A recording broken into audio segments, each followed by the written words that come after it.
a British Latino network production. Welcome back to another episode of the British Latino Network podcast. I'm very happy to say that today we have Betty Encinales with us as a guest on our podcast and featuring on our series of Hispanic Heritage Month throughout the month of September and continuing into mid-October. Betty Encinales is an entrepreneur, she's a business owner, keynote speaker, she graduated from NSC, she's also a multi-marathon runner. There's a lot of ways to describe Betty Encinales. She's definitely done a lot, and it's an absolute pleasure to be able to talk to her today. Betty, thank you for coming on, and how are you doing? Diego, first of all, thank you so much for inviting me. It's a privilege for me to be part of this series of the podcast of your initiative. And I hope that my experience had or will inspire many others that are from Latin America that are moving to England. Mm-hmm. No, thank you for coming on. I was very keen to be able to talk to you because, as I said, there's definitely a lot that you've done, and I think it'll be this is going to be a very valuable conversation for me, and also, most importantly for the listeners. I think that there's a lot of experience and advice and knowledge that we can take from your life experience and your career experience.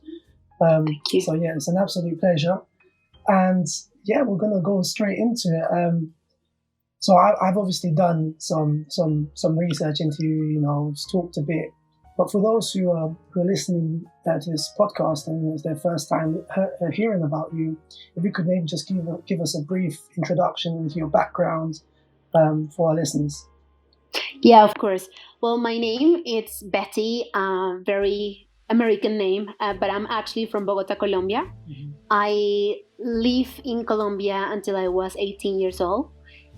Due to insecurity issues for my family back in the 90s, when it was all the narco traffic and the civil war in my country, I moved to London in 1999. And actually from there on, I studied university. I had the privilege to study in Chile University. Then I moved to Greenwich and also studied at LSE.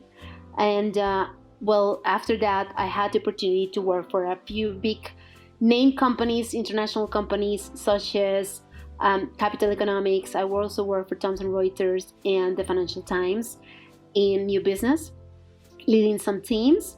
So that was kind of what I did the first years after I arrived to England. And then after, 8 years ago, I decided to start my own company. Mm-hmm. And I work always within sales in financial services. And then I had the opportunity to start my own company working within recruitment. So for those who knows what's recruitment, is basically finding people with the right skills to go and work for big corporations or small corporations. So my job is to find talent for those companies, and so they can have a career. Mm-hmm. So that's what I do. Also very passionate about the sports, endurance sports. So I have done, as you said before, a few marathons, and also love doing Ironman. Also, I fundraise for different organizations that help children in Latin America. Mm-hmm. And also I'm involved on writing some articles about recruitment through different channels. And yeah, that's on a nutshell what I do for living. Yeah, quite the range. There's a lot. Yes. So starting from the beginning, I guess. So you've obviously developed a lot of skills, a lot of knowledge, and you've gone into pretty much different, what's obviously within the limits of business, but you've done a lot in different things like recruitment, finance.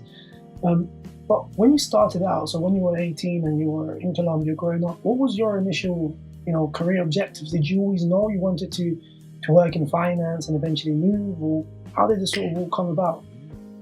No, Diego, actually, I was completely a messy child and teenager. Yeah. I think that as you said, I mean, I'm a very multi-passionate person. So for me, I've always been passionate about art, human beings. I'm passionate about literature. I'm passionate about politics. So many things. So it was never easy for me to know exactly what I wanted to do. I knew I was a leader since I was a kid because I always liked to lead projects, and I achieved a lot of the projects I led in the past. But I was not a very good student. In fact, I was one of the worst students in my class back in school. And so that also, back in the day, was quite difficult because it was very traditional careers that you have to follow, especially in Colombia. I think that a lot of the parents always wanted you to follow the law career or the medicine career, and I was in none of those boxes. Let's say I kind of always thought I love art, but I was lost. So the initiative, like when I finished school, I studied medicine for a semester, and then I moved into law, and that also didn't work out. And then when I moved to England, then I had to start a new career in international business. So answering your question, I never have a clue of what I wanted to do. Mm-hmm. And I can tell you something. I mean, I think life had taught me through the years that it's okay to start again. And it's also okay if you don't know all the answers so early in your life. Mm-hmm. And I think that was my path. I never knew 100%, but I think throughout the process of the journey, I start finding more and more answers of what I didn't like and what I did wanted for my life. Yeah. Okay. Yeah, no, I definitely agree. I think it can be a lot of pressure initially, when we're like 15, 16, to make these career-defining decisions where we decide if we want to become a lawyer or an engineer or a doctor. And mm-hmm. It doesn't necessarily always have to go down that route. There's different. Your case is an example, and I'm sure there's obviously many more examples like that where sometimes it just takes a bit of life experience and being able to understand, where you thrive and where you do better. Yeah. So when you came to London, though, how did you then decide business was the thing for you? Because you've done medicine, you've done law. So how did you know it was business? Oh, I didn't know. I just literally, I mean, I'll be very honest with you. I was in my half of career in a university in Colombia, having studied law, as I said.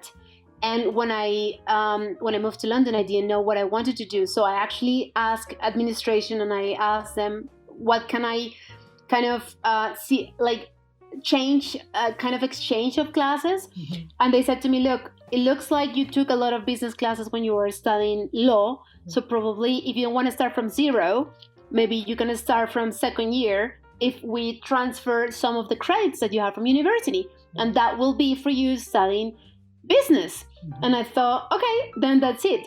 And that's how I end up studying business. But you know what? Looking back, I think that one was destiny, for sure. But secondly, I think that somehow it kind of fit a lot my personality. I think I learned a lot of classes about public relations, how to do budgeting and marketing. And later on in my life, I also realized that, university was interesting and I learned a lot about academic things. However, I think that the best school I've ever had, Diego, has been for sure life school, and all the things I've learned is through practice and to failing, and to that has been my biggest learn, not at university but actually throughout the life, living it. I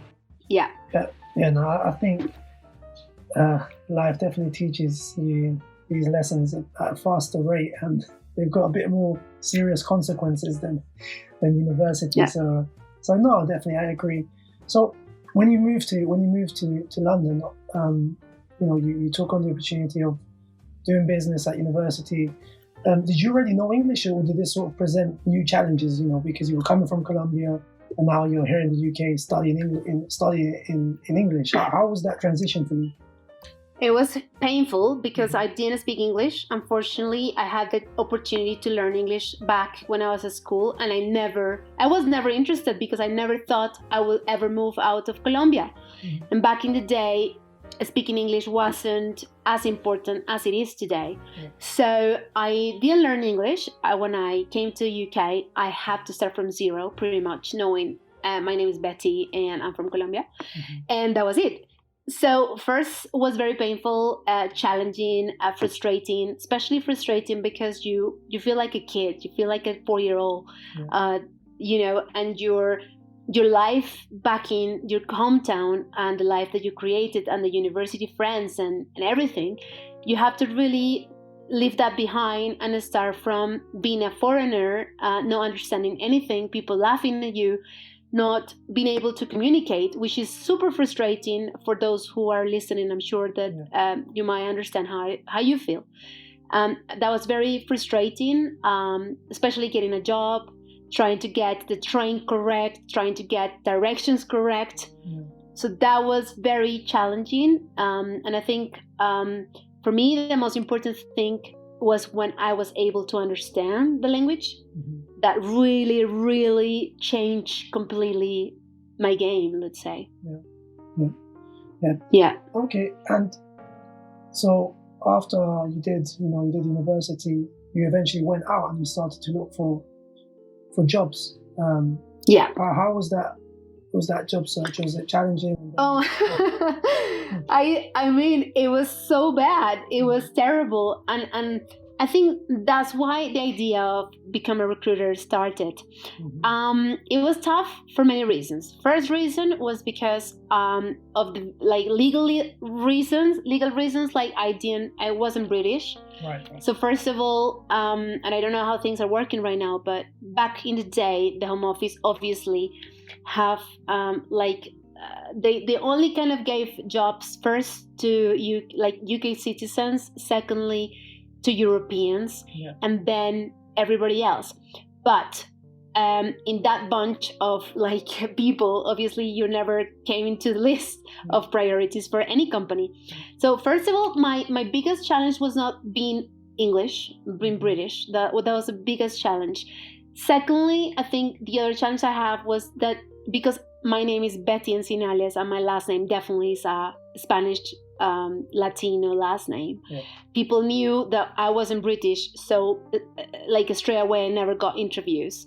Mm-hmm. The third challenge was that obviously, although I speak English properly, it's never been a British from a British person. Yeah. So those were also challenging times because I didn't manage a language or a lingo that was kind of so professional because I didn't really work. Right. So that was another challenge. But I managed, and the question was I managed because after a long time of being frustrated, I think I applied, Diego, for hundreds of jobs, not getting any answer whatsoever. Yeah. And I was kind of banging the same wall, you apply, you get rejection, you sometimes don't even get a rejection, you just get zero, and you just get completely out of energy and out of hope. Yeah. So what I did back then was talking to a friend of mine who was British, and I said, look, I am about to give up.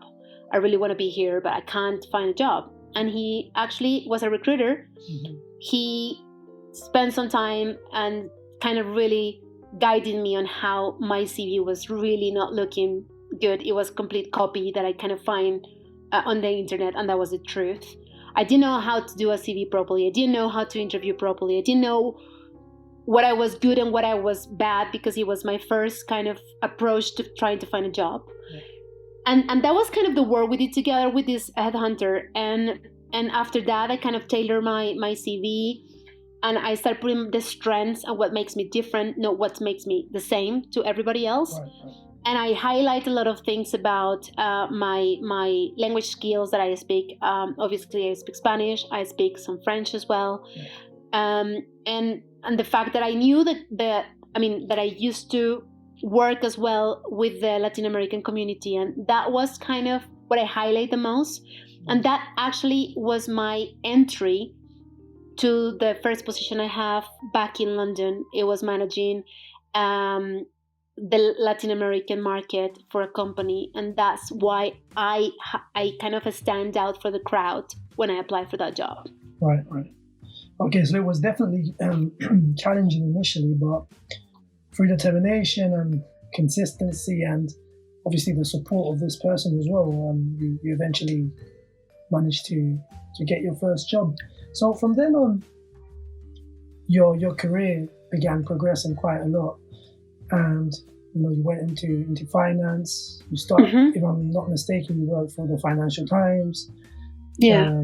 So you obviously, you sort of, in terms of the scope of, or I guess the sort of the levels of organizations you were working with started to grow more and more, and you started to get more established in your career. But something that you mentioned, and something which I think is very important and relevant considering this Hispanic Heritage Month, is that you found it, or you felt that because your surname was Encinales, that caused some sort of disadvantage. Yep. So obviously now you're on the other end, because you're a recruiter. You also work as a headhunter, so you also see the other end as well. How real is that? Like, is that a true thing that people see? I remember, for example, a few years ago, I watched this video where they did like a study in Canada, and it was basically where it was a group of people who were applying for a job, and they staggered their application. So one person sent their application with a predominantly, for example, white and full name. So let's say like James Knight or something, and he sent his application and he got a call back. No, and then after he sent the same application but only with different minor tweaks to his name, and he never got a call back at all. And there was some sort of like sort of follow-up studies where they were looking into this, and they were seeing how there seems to be some sort of bias. Now that you're on the other end, how do you feel that that's true? Unfortunately, I think that that's true, and I find out that that's true in my journey. I can tell you something. There is two types of people: the people that actually is very pro diversity and inclusion, and the ones that are not. And I mean, from the mouth to outside, a lot of people say, we are agreeing on diversity and inclusion, we are trying to promote diversity and equality. But then the reality is, when they interview people from different backgrounds and they have the same kind of set skills, so many times they do prefer the one that is a national, or someone that has that white or I don't know, the British last name. And it's sad to say, but that's, in my opinion, that's still happening. Not probably as much as before, but I still feel that it's still happening. I still have meetings where I hear conversations that are very inappropriate because people is still being racist. And and it's just the way it is. And you can see it through the votation of Brexit. You can see things like that, where it's just a reality that we live in, and that's the way it is. Now, as a listener, for example, a young Latino or Latina, and I'm listening to this, what can I do, to sort of put myself in a better position? Obviously, you're saying that it's probably not as much as it used to be before, and I agree with that. I think that it's possibly not as much as it was before. But obviously, your example is that you carried on persisting, and you still knocked down those doors. But what advice would you give to someone who maybe is going through the same struggle? They graduated, maybe they even got the top grade, but still they're finding it very difficult to enter the job market. Obviously, people will say, well, now it's COVID, but this is obviously a situation pre-COVID that people have also found. But what piece of advice would you give them? Well, there is a lot of pieces of advice. The first piece of advice is get educated as much as you can. The more education you have, the more competitive you can become. And focus as well on what are your strengths and your weaknesses. I think sometimes people don't realize that we all have uniqueness in us. So I don't speak the same way that you speak, even if we are both Latinos, and we have different backgrounds and different experiences. So I think that my biggest advice will be, don't look what makes you the same to others to compete, and instead of really highlight the things that make you unique, because you have a different voice, you have a different experience, you have a different background. So I think that's another piece of advice. Get educated, get yourself your unique points that will sell in so many. I'm sure there's so many opportunities that won't be for everybody, but also be persistent, be creative. I mean, it doesn't mean that because one door is not the one for you, that doesn't mean that all the doors are closed for you. It doesn't mean that if in London you won't find an opportunity, that doesn't mean that in Manchester you won't find an opportunity. It doesn't mean that if you don't find it in finance, that doesn't mean that you cannot find it in hospitality. Yeah. So I think it's a lot of pieces of advice, but I think that the one that for me have made the difference is that I stopped looking at what makes me being in disadvantage with the British or the Europeans. I start really focusing on what makes me unique and different, and that I can offer that other people cannot offer. And I think that was, for me, what served me the most. Okay.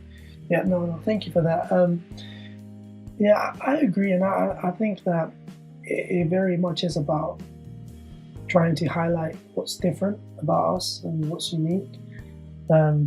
Sometimes, it can be quite difficult to, especially if you're starting out in a career, trying to do that because there's probably not much you've done, especially when you've just started. But I think it's definitely more of an attitude thing. How do you see it? It can be challenging, but we've all got our own experiences, and your experience is an example of someone who had those same limits, those same barriers, and possibly even more, considering how when it was several years ago. But you still managed to go forward. So also, you've not only worked in business and finance as a Latino, but as a Latino, you've also set up, started your own business. And I think in general, Latin Americans are very business savvy, very entrepreneurial.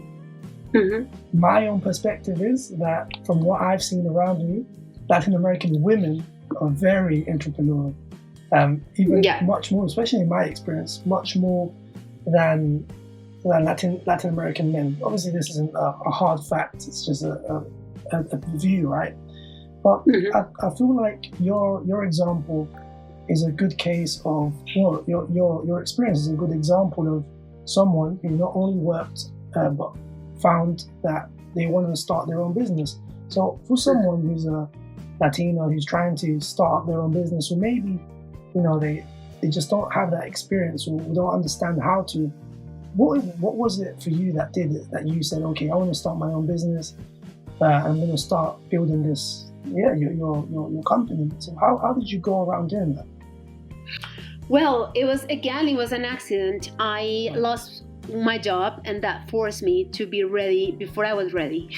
Right. But I think for many people who want to start their business, they always said to me, when is ready, Betty? When are you ready? And my answer is always like, you're never ready. Yeah. You will never be ready. I think that sometimes you have the idea, and then sometimes you just have to jump and then get ready through the journey. So my experience was like that, as I said to you. I wasn't ready. It was always on my mind. I always wanted to be having my own company. I just didn't really knew how I was going to do it, what I was going to be doing, what industry I was going to be working on. And somehow life kind of started putting me like the financial industry. Then I started working in recruitment. It kind of fit very well into my personality and the way I like to work. And then after, when the company was closed, basically, then I was forced to either way find a new job or start my own company. And I jumped into the second. I have some savings on that moment. I felt a lot more confident because I've been working for a while now. I knew how to do new business development for other companies, so I was more confident about doing my own. Yeah. My English was a lot better than before. and I had a big network as well. So I think kind of all the things kind of came together. And then I thought, okay, well, even if I'm not 100% ready, I think I need to start doing this, or otherwise I will never do it. And that's how it happened. And it's been a journey. I think everybody who is an entrepreneur has been into ups and downs. It's not all roses and butterflies. There are so many times where you have to really deal with things that are unexpected. I've been running my own company now for 8 years, and I can tell you it's been a tough journey. Mm-hmm. But on the other hand, it's also been really rewarding. And it's a matter always to be reinventing yourself constantly and adapting and learning and keep on learning and on your clients. And also it's been also learning that it's not what you think is the correct way. It's many times is a different way, and you have to learn it, otherwise you sink. Yeah. So it's about swimming really, and learning how to swim every day on different waters. Yeah, no, definitely. So, you've obviously started now your business, but what challenges have you found, in general, especially, and I guess there's a lot of this sort of that is always put out in the media, how, women tend to find it more difficult in the workplace, and especially if you're leading your own company, and as a Latina, if you're doing business in predominantly English-speaking regions. Have you found that there was like barriers and challenges there? Oh, many, Diego. We can be here 100 hours telling you my obstacles. Yeah. But I tell you, the biggest ones definitely has been organization. I think that when you work for other companies, you kind of follow a structure. When you work for yourself, you really have to create your own way on how you work better. Mm-hmm. If it's like that means waking up earlier or staying late, or if you prefer working from home or in an office alone or with a team, being a solo or having a partner. You have to really trial and error everything that you do. Organization of your time, very important. Secondly, another obstacle is that sometimes you partner with the wrong people, and that happened to me, and that was very painful experience and very challenging. But that was another thing I had to learn in the hard way, that sometimes you really need to know very well who you partner with if you ever are looking to look for more than one founder. Yeah. And another obstacle, or not obstacle, but challenge, has been also that the industry changed. Wow. And what was recruitment and the roles that were in the past, they're changing, because now people are looking more for roles in digital marketing, in engineering, in building data and intelligence products, and in the past that didn't exist. So, a long time ago when I started working, those roles weren't just, they were very new, and nobody really wanted to study that or work on that. And right now, they're really the roles that everybody's looking for. So the industry changed, you change as a business owner, because you need to adapt to the new demands. Yeah. And if you don't adapt, then you're gonna, you're not gonna survive. Mm-hmm. And also, you need to learn from the competition. You have to really keep on learning on how the others are doing, so you can also upgrade your services and what makes you unique. So there's so many different things. And also the other answer will be, it's challenging as well, because as you said, I'm not British, well, although I'm British now. You will always have people that prefer to work with British rather than with a Latino British. Yeah. And there's a lot of companies also that have male that just want to work with male, and they don't see you seriously enough or professionally enough. So sometimes you have to deal with all of it. But the beauty of my business is that I work with people and for people. And so you find great clients that are open-minded, that want to include people and work with diversity and inclusion. And you also have clients that don't want to do that, and that's it. You choose also who you want to work with and who you don't want to work with. Yeah, no, very true. Very true. So, you obviously had a lot of experience as an employee, also as a business owner. What piece of advice, what piece of advice, would you give to, especially considering it's Hispanic Heritage Month, to one of our listeners, just to sort of kickstart their career journey? Because, for you, like you said, you weren't very sure entirely what you wanted to do, and it sort of happened, and you've gone with the momentum and you've made it sort of grow more and more and more. But,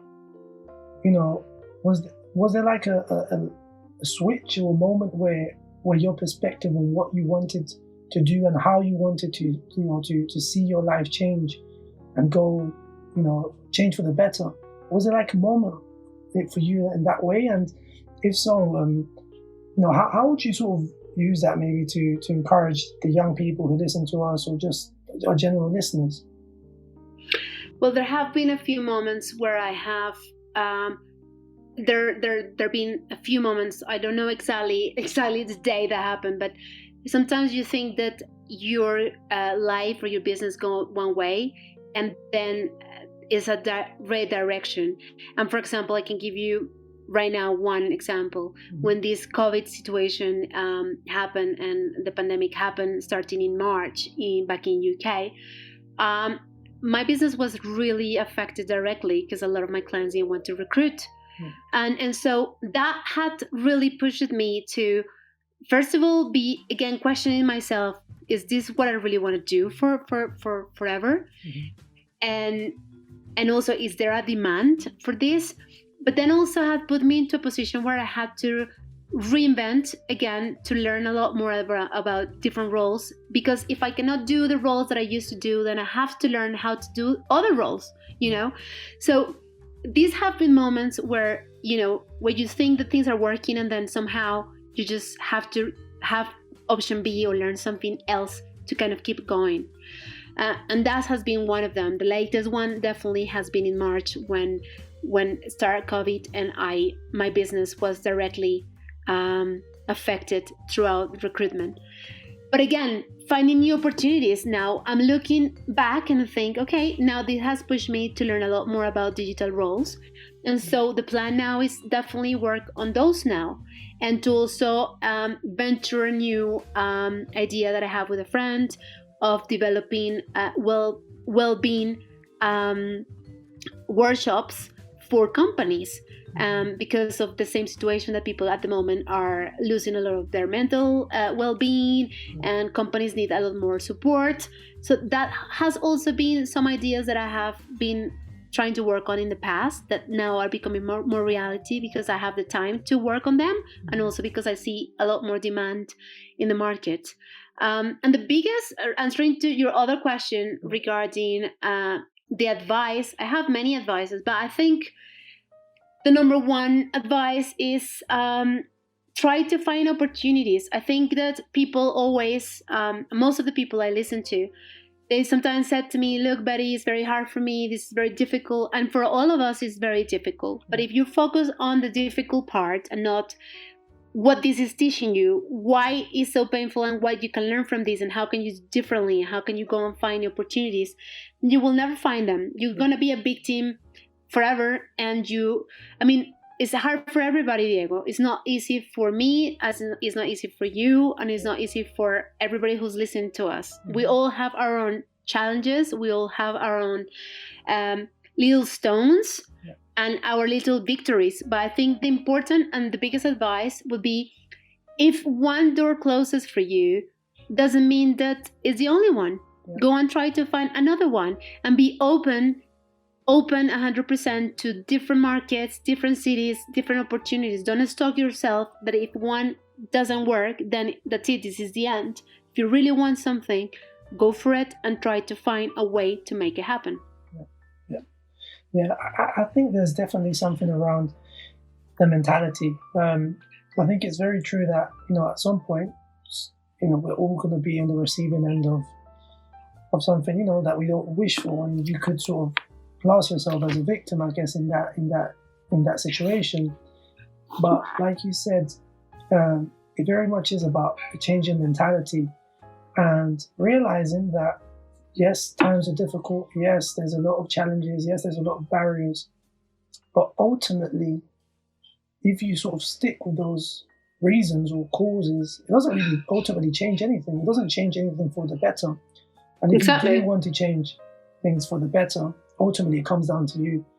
And so, no, I definitely agree. I think that it is necessary to have a shift in mentality, an opportunity to push further, and to just carry on, create opportunities. Sometimes opportunities aren't going to be there, but that's how most businesses start up. That's how most ideas get created, because they're innovations. They're someone sees a need that no one's created, and they create it, and it hits, and then people like it. Exactly. Yeah. So no, I agree, and thank you for that, because I think we definitely, as a community, as a Latin American community in general, we're very, very entrepreneurial. We're very ambitious as a community. We want to obviously succeed, and I think something that needs to be reinstated and sort of said more is that we need to be much more dedicated and willing to knock down those doors and create an opportunity. Challenges are always going to be there, but we can definitely push forward and make something out of our lives. Yeah, totally. Okay, so I also wanted to get to know more about you. So in terms of what are your passions, because obviously you've got the business, you do a lot of things in general, but what's your daily your passion? What drives you? Wow, I mean, what drives me? So many things. I'm very lucky, and I said lucky because I think that I'm glad to have multi-passionate life. I'm passionate about work. I actually like working. I like sitting down, calling clients, trying to help them, finding the right candidate for them, getting my money and living with it. I think that's really, I'm really passionate about that. But I'm also very passionate about public speaking. I love so many universities ask me to be a guest speaker and tell my story, and that also I become really passionate about being a speaker, also because first I think that I can talk from my experience. It's not something that I read in a book. It's not something I learned at university. It's something I have lived throughout my life, and so my life experience have inspired a lot of students and so many people, and for me that has been also becoming a purpose. So I'm very passionate about sharing my story, talking about leadership, talking about entrepreneurship. So super passionate about that. Also passionate about helping projects of education for kids in Latin America. It's something that is very close to my heart, because one of the things I learned when I was in England, when I started my life in England, was that the only kind of commodity that I have that nobody could take away from me was education. I could lose the flat, I could lose my boyfriend, I could lose whatever, but I could never lose what I've learned. So I realized really very early in my life that education was my biggest power, what was my biggest commodity that I have and possess. And so, I mean, I cannot tell you I'm super well educated, but I try constantly to be very curious about learning new things constantly. Podcasts, books, languages. I meet people, I ask about their stories, how they make this business work. So I'm a very curious person, and I love learning. So that also has been, I think, one of the things that I'm super passionate about, learning about people, learning about stories. Passionate about people, and passionate about definitely sports. That has also been the biggest part of my life, and is having a focus on something else apart from work, and that helped my well-being and my physical strength. So I think if you have a strong mind and a strong body, you definitely have a strong mind. And I think that one of the things I am very passionate is practicing sports and well-being practices like journaling and meditation. Okay, and that obviously helps you relaxing, but at the same time, when you need to work, being able to work hard because you very much got a balance going on. Yes, you've got to have a balance. The moment you lose your balance, then the moment you start don't liking what you do. And I think it's very important for entrepreneurs or business, for anybody, for anyone, is to have a life balance. And I think that the more you have that balance in your life, the more you can carry on doing every project you want to do because you have the energy to do so. Mm-hmm. Yeah. You mentioned also purpose, and I think that's something very, very interesting because, purpose is sort of that realization that you realize that realization that this is what I'm meant to do, which is very different from wanting to do something just for the sake of wanting to do it. Purpose is more of like a calling. How did you find your purpose? Oh wow! That's such a deep question. Look, I'm still on a journey on finding my purpose, and I'm 4 years old and still finding my purpose. I think the calling has always. I mean, there's a speech of Steve Jobs that is beautiful about life that he gave to Stratford University a couple of years ago before he died, and I think that when your heart, and it sounds very cheesy, but I think that's, for me, it's true. I think the purpose is always knocking your door inside your brain and your heart.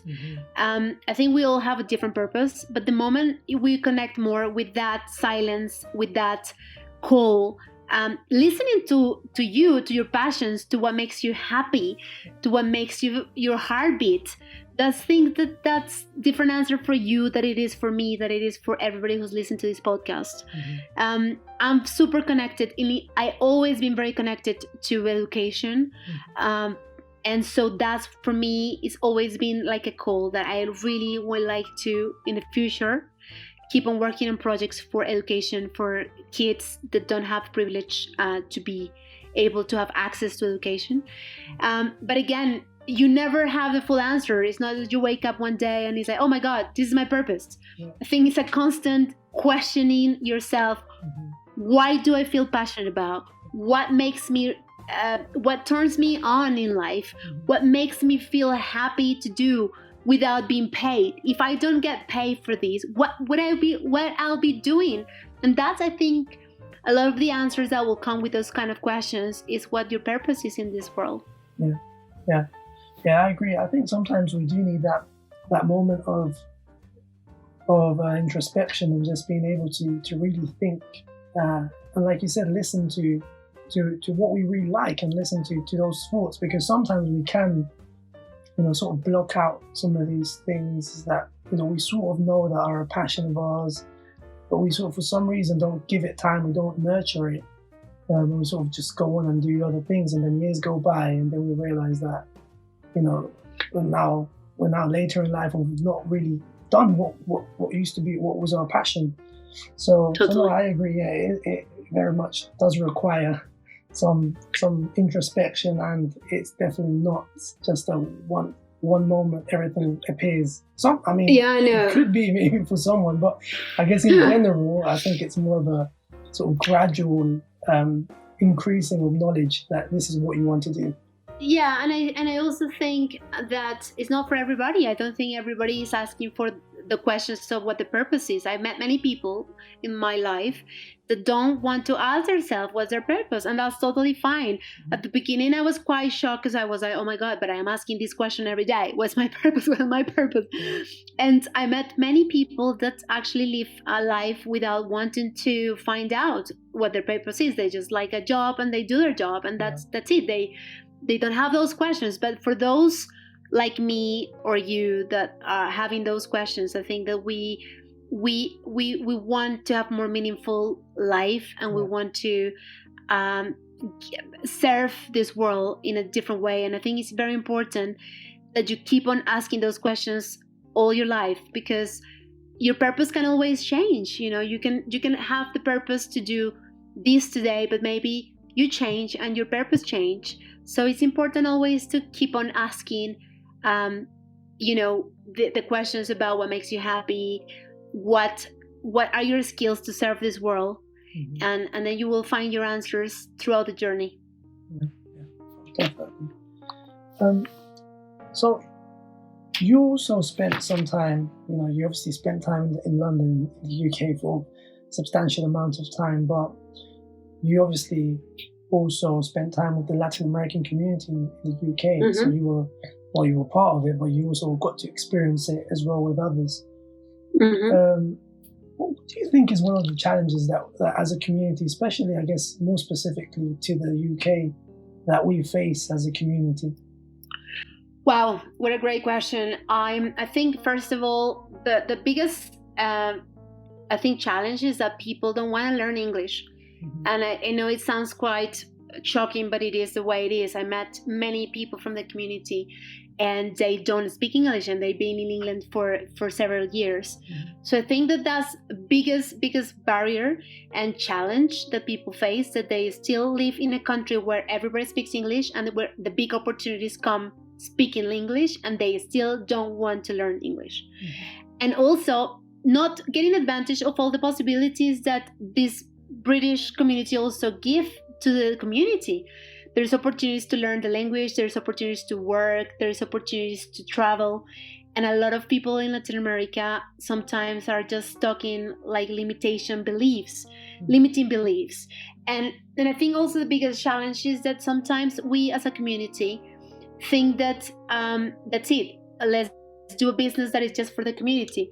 And a lot of businesses are very limited because they don't want to kind of break the barriers to go and also sell to British or to Europeans. And I think it's very important that we stop those limiting beliefs that we cannot do it because we are foreigners, because we are not British. I think it's very important that we keep preparing ourselves to bring our Latino products, our Latino services, and our work to other countries.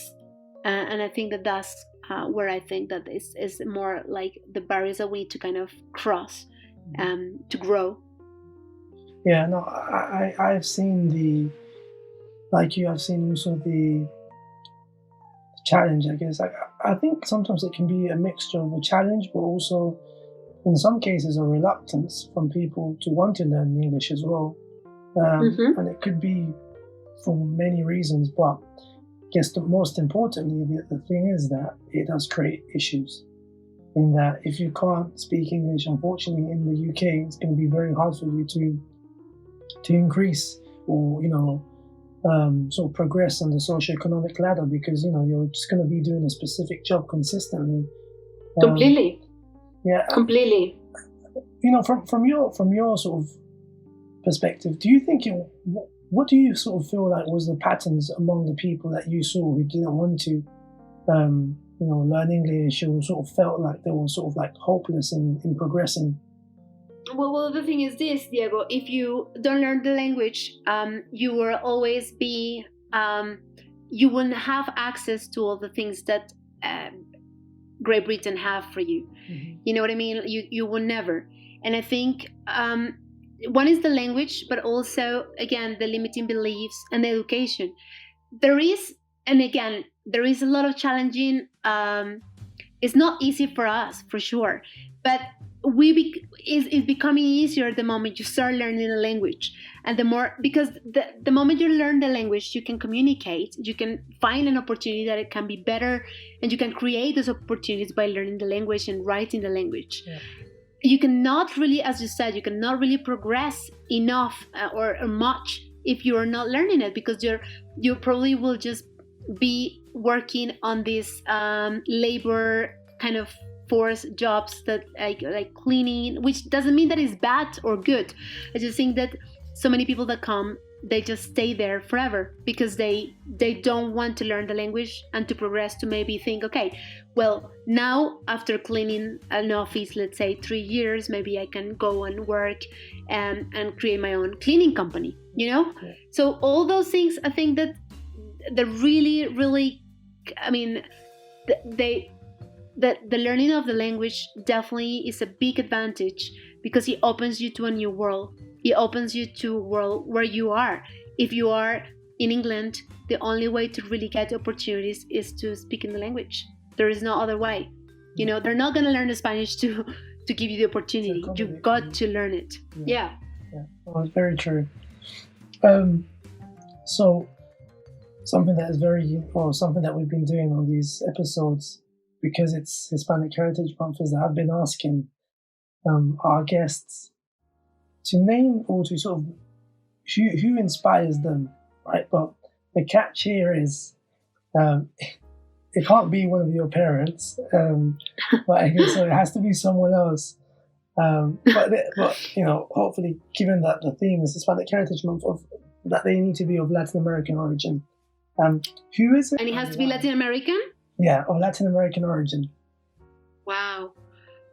Wow, let me think, because I had someone that inspired me, but is that not Latin American? Yeah. My father, but I know I can answer that. So let me think. From Latin America, I think. Well, probably.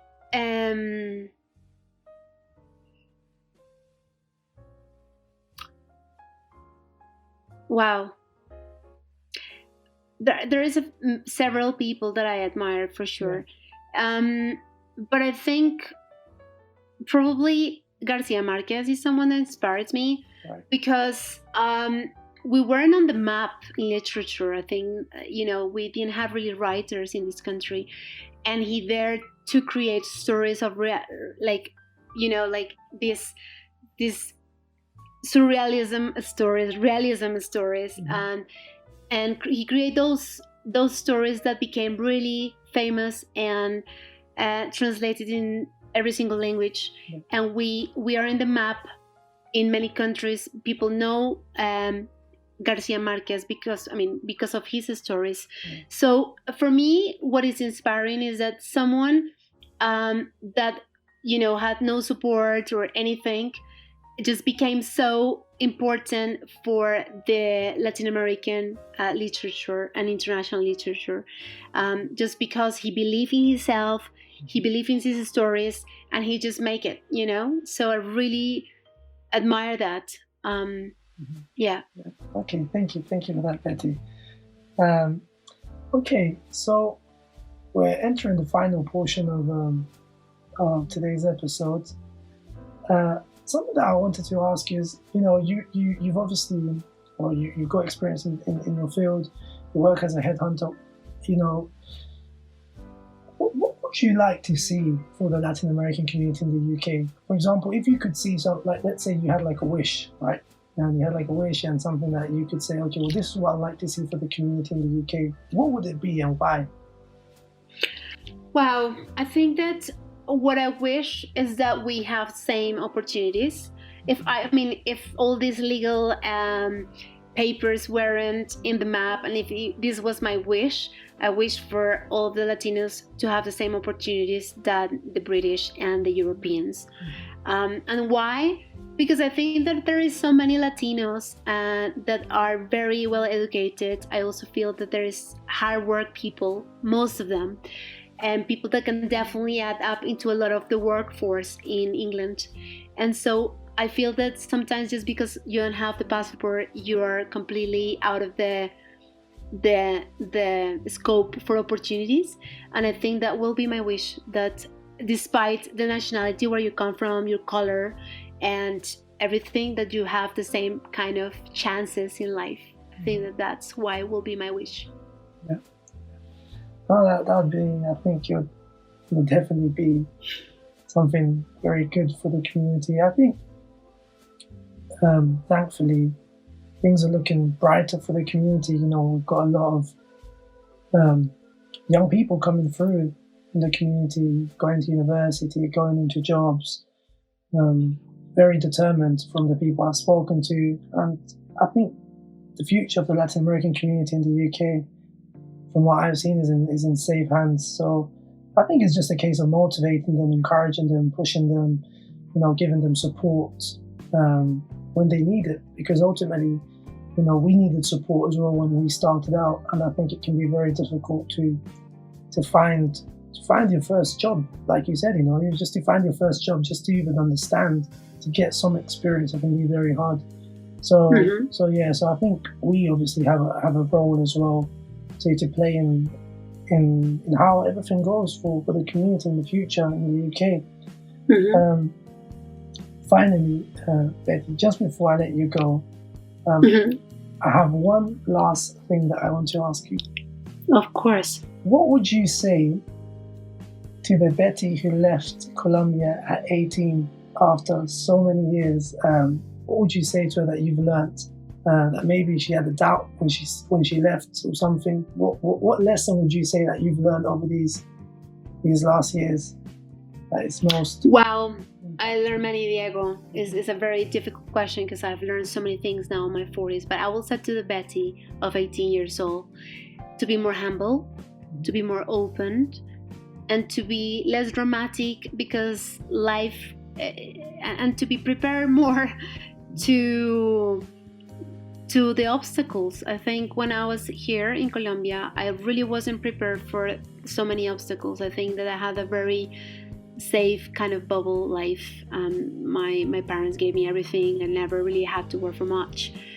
And I was never really ready for kind of facing that life is challenging and that people can let you down and that people can steal from you. And a lot of things that are not just negative, but they're just life lessons. And I think I will say to Betty, just be more humble because life changes. Sometimes you have, sometimes you don't. And you need to learn how to just be always with your feet over the ground. And also, I will tell her that be more prepared and be less dramatic about difficulties because, you've got so many times to just learn that earlier in your life. Just, you've got to move on from pain and difficult times because if you don't, the more you stay on those, the more it's painful for you. So the quicker you let go on what you don't have the power on, circumstances that are out of your hands, the easier you move on to the next opportunity. That's what I will think. I will say that to the Betty that was younger. Thank you very much, Betty. And it's been an absolute pleasure to talk to you today. Thank you for coming on, for giving your time. There's definitely a lot we can take from this conversation. Like you said, life lessons, the real lessons that you learn in life that they come hard and fast at you. So thank you for sharing those with us. Thank you. For anyone who wants to get in contact with you or follow your Instagram or page, how can they do that? Well, they can definitely follow me on Instagram. I'm not an influencer or anything like that, but my Instagram is Betty Encinales, like my last name. And yeah, I'm there and on LinkedIn, and also, they can just follow me on also Twitter. Yeah. Okay. Thank you, Betty, for coming on. Thank you, Diego, so much for the invitation. Really a pleasure to be part of this, and I really hope that with this conversation, we can actually inspire other people like us that are trying to make it in England as well. Exactly. Thank you, Betty. Thank you. Thank you to everyone who listened to this podcast episode. We have more episodes coming for this series of Hispanic Heritage Month. Thank you for tuning in. Remember, you can find us on all podcast platforms by searching British Latino Network. And you can also find us on our website by searching www.britishLatinoNetwork.co.uk. It's been Diego here. Thank you for joining. Bye-bye.